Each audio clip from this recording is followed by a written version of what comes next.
Hello everyone. तर आपण आज बघूया इंडियन मॅप जॉग्रफी. ओके, तर सगळ्यात पहिलं इंडियामध्ये काय आहे? सगळ्यात पहिलं वेस्टर्न घाट आहे. ओके, तर वेस्टर्न घाट जे आहे गुजरात टू तमिळनाडूपर्यंत जो भाग आहे ना, वेस्टर्न घाट आहे तिथं.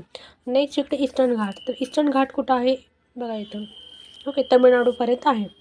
नेक्स्ट इकडे एक सुंदरबन डेल्टा. सुंदरबन डेल्टा कुठं आहे? तर वेस्ट बेंगॉल आहे, तर तो जो रिजन आहे त्याला म्हणतात सुंदरबन डेल्टा. नेक्स्ट आहे रन ऑफ कच्छ. रन ऑफ कच्छ कुठं आहे?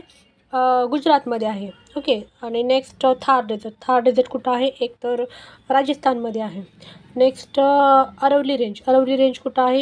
एक तर राजस्थानमध्ये आहे आणि दिल्लीमध्ये पण आहे थोडासा भाग. ओके, आणि नेक्स्ट हिमालय. हिमालय हा जो पोर्शन आहे ना, हे जो पोर्शन आहे तिथं हिमालय प्रेझेंट आहे. ओके, नेक्स्ट आहे विंध्याज रेंज. विंध्याज रेंज मध्य प्रदेशमध्ये आहे. Next Deccan plateau.